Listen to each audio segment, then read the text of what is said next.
So I'm putting the first bed support on. I went and blasted this again. As you can see, I'm looking at my gauge here, my protractor. It's telling me I'm like right on 90 degrees. Now, that's all fine and dandy, but you have to make sure it's parallel with that one. And that's right there too. So my protractor's sticky, but there you go. 90 degrees, 90 degrees, that's where I want it. Because I want these parallel with this, perpendicular with that and that to make it look good. So now I'm going to, I drilled out some holes here. I took a broken drill bit that had a flat edge on it, or flat tip right here. And I shoved it in there to strip out the paint. Now I can tack it here. As you can see, there's a gap here, a clamp up here, and pull this all together and weld it there. And on the back side, I just have a plate that I'm holding on to so I don't damage the paint as much as I did before just from the clamp. So anyway, this is the way it is so far. And here's what you end up with. You can see that I have all my spot welds in. They're actually plug welds, but because this is a hole and this is flat, I'm plugging that. There's these little holes yet. I'm just gonna run and do those real quick, but I wanted to explain this a little bit. Now, the holes are not that big.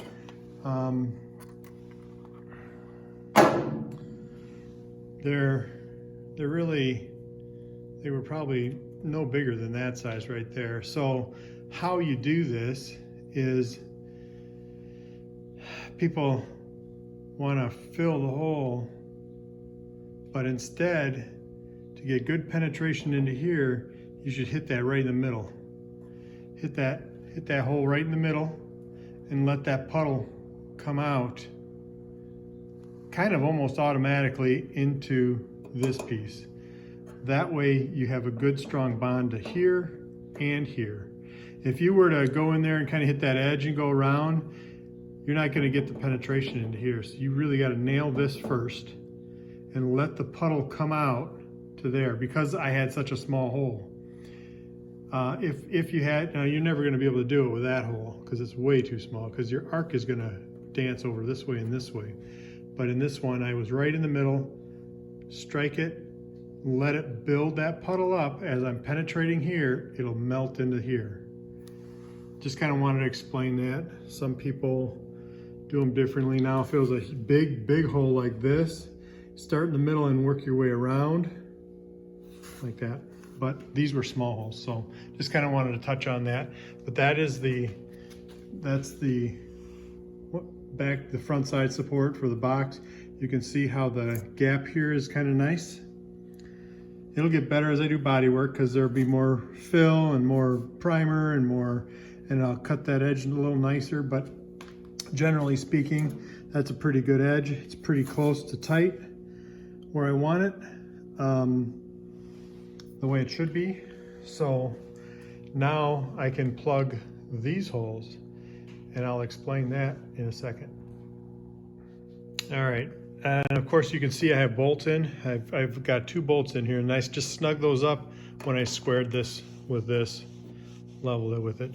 So now I got to do these holes. Now those are through holes, so I got to be able to get in there and fill that whole thing up. So I took a drill and went through the holes that were on this panel, just to you can kind of see it's got some shiny on there, in there, so I know it's going to grab. So what do? Well, I got this here. This is a piece of aluminum. I always use this. Is what you do, you put it in the back, see? Put it in the back like that, and you start welding. Plug in that hole.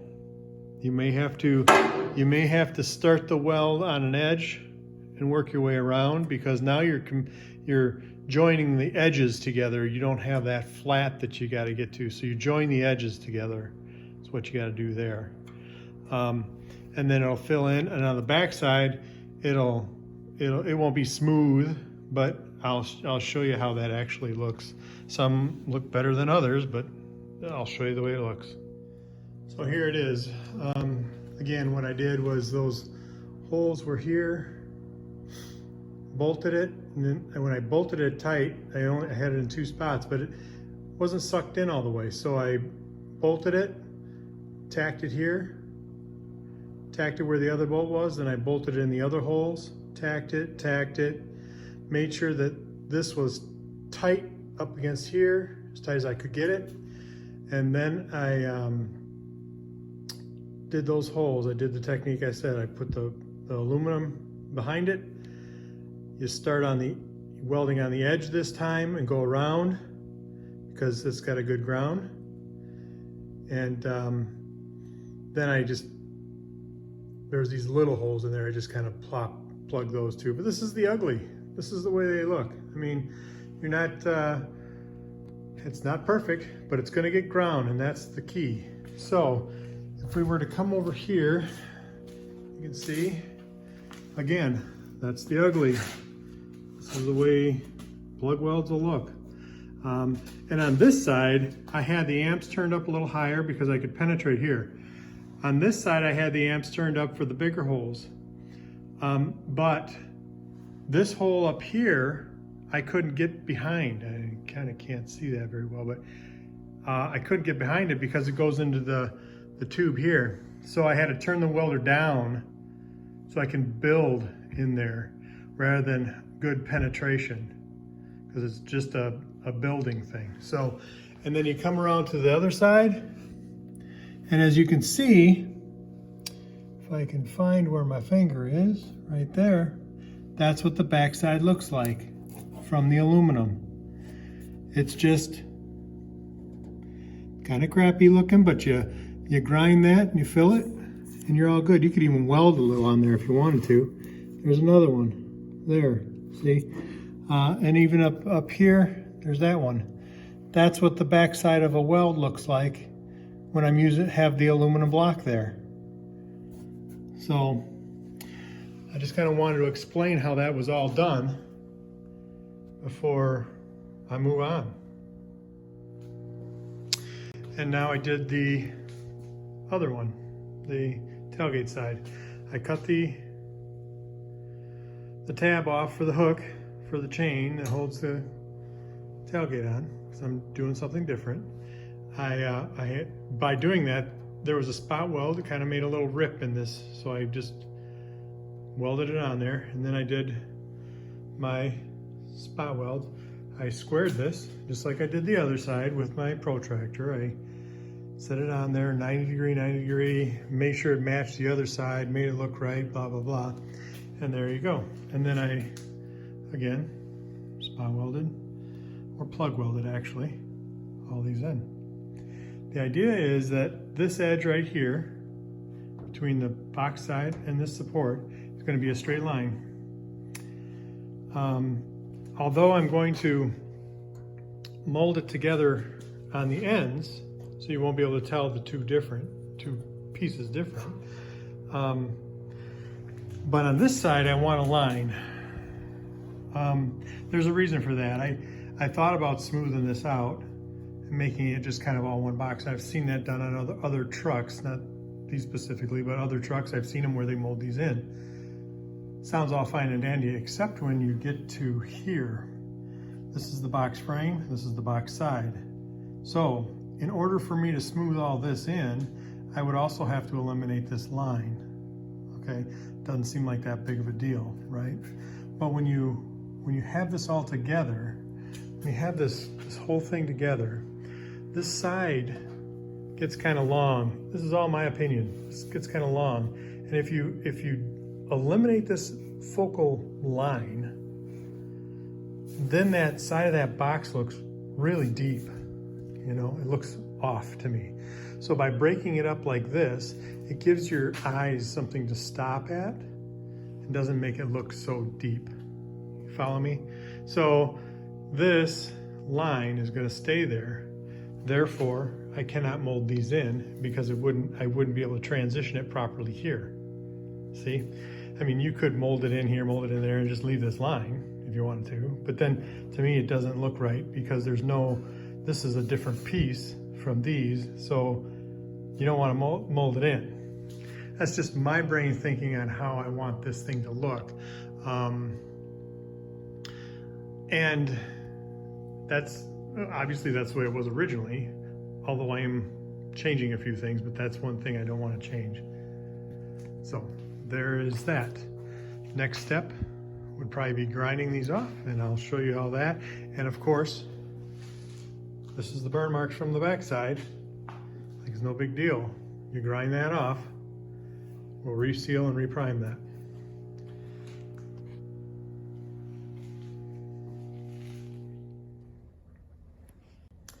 So I welded this whole edge all the way down. Now I ground it down. Now it's not ground completely flat all the way around because I don't want to dig into the material too much. I know this is pretty heavy stuff. It's probably not going to matter much, but is what I want to do is then I'm going to seal this all, and this is all where that, you know, some rust damage was and stuff like that. This all is going to get filled. Real thin layer of filler and sand it off so it's nice and straight. And that's where I've got. Next, this side. So I just finished up welding this guy here all the way down. I took a little longer beads. I got heat going into certain spots, but this material is so heavy and I got it welded down on the other side that it didn't seem to be having any issue when I did this side. So I went a little longer on the beads, helped me speed up a little bit more. Now I'm going to grind it down. And again, this will all get fillered too to smooth it all out so it'll all look right. But that's where I'm at now. Now I'm going to start grinding. Grind the whole thing. And we'll go from there.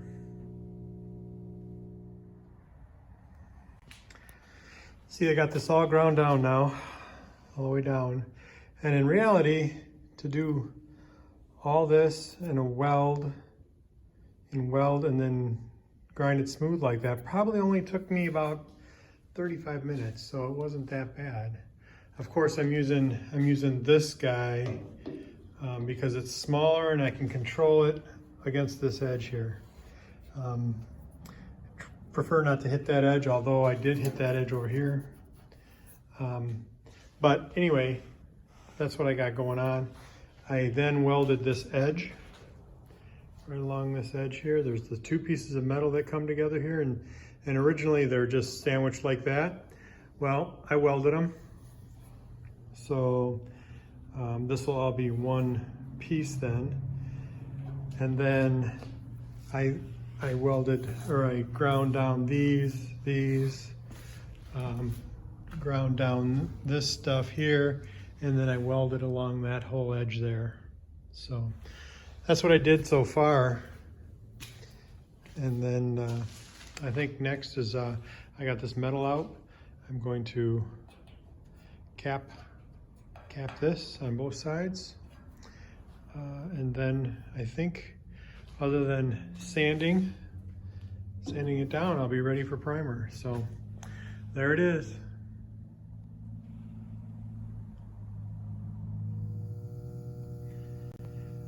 So I filled in this hole here. Now originally this piece would have had a seam that would come down and go right across here like this, and this would be overlapped onto here.